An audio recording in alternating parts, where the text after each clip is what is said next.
Nah, Pak Erwin 400 triliun itu dari mana? Untuk program makanan tambahan anak makanan untuk keluarga untuk pelajar ya.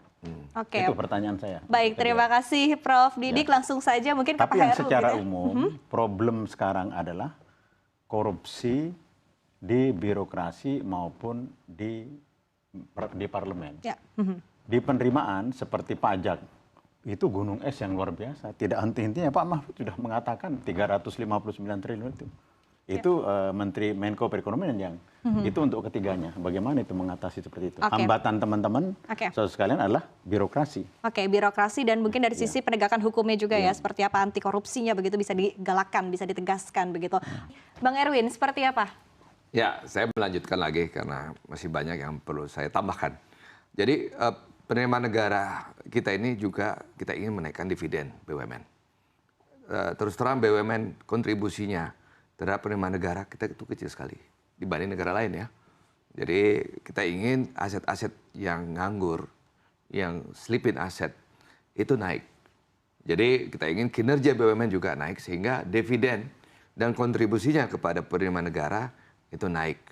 Nah, kemudian juga kita ingin bagaimana ada insentif dan disinsentif bagi mobil. Ya, kita ingin mendorong tentunya mobil listrik ya, agar supaya job creation atau lapangan pekerjaan di industri-industri otomotif kita itu tumbuh. Bagaimana penjualan electric vehicle kita naik. Nah, kalau kita tidak memberikan disinsentif kepada kendaraan yang combustion, yang mengeluarkan karbon tadi, tentunya orang yang ingin beli mobil listrik itu tidak terlalu besar.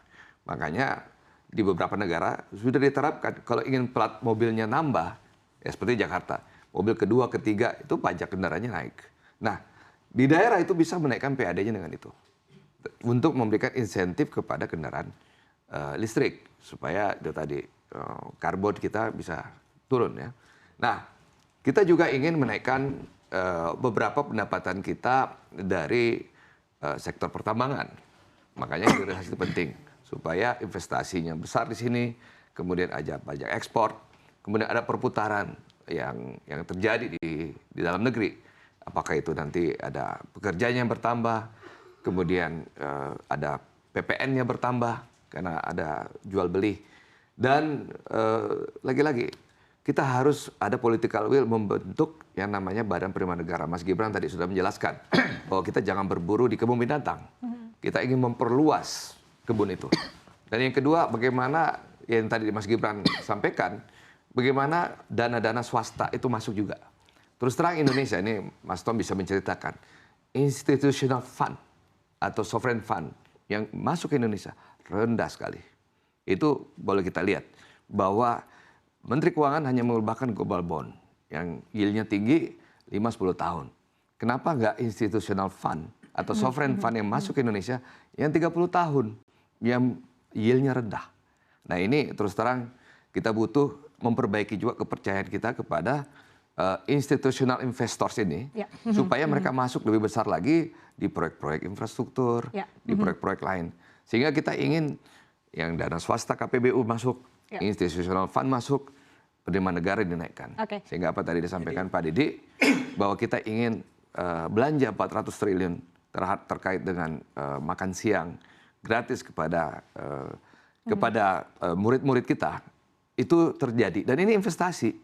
Ini investasi, karena ini investasi 10 tahun, 20 tahun bagi anak-anak kita yang ingin bekerja di tempat-tempat kerja yang hebat. Catatan saya satu saja. BUMN itu sudah karatan lama sekali, kecuali yang perbankannya. Return on assetnya sangat rendah.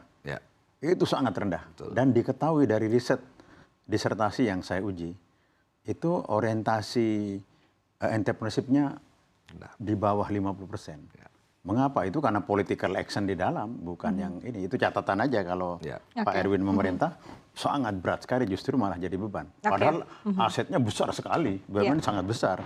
Itu PR yang berat. Challenge baru. Dan juga tadi kan tambahan saya, menggabungkan dua institusi dan memisah, itu berat juga. saya menganjurkan kalau memang itu dilakukan, pajak aja, pajak kan paling tinggi. Kalau bea cukai dan pajak, itu bertahap. Kalau tidak, sangat berat. Saya pernah memimpin KPPU bersama teman-teman kolektif, itu mengurus birokrasinya saja 3 tahun. Jadi nggak sempat ngurus pajak. Betul. Ini semakin panjang diskusi kita, semakin banyak challenge baru yang keluar ya. Challenge baru yang muncul, tapi tetap semangat ya. Ada lagi challenge ya. Kita juga harus transparan bahwa pasar modal, perbankan yang selama ini memproteksi diri dengan data pribadi perbankan, ini kan pajak susah untuk masuk juga.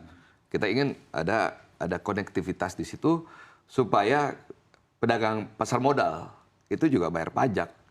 Banyak mereka dapat untung dari kripto, dari jual ya namanya exchange currency, ya foreign exchange currency, trading saham. Ya maaf, pajaknya kadang-kadang nggak dilapor. Jadi ini juga perlu antara OJK dan juga nanti Badan Penerimaan Negara ini duduk supaya ada penerimaan tambahan dari situ juga.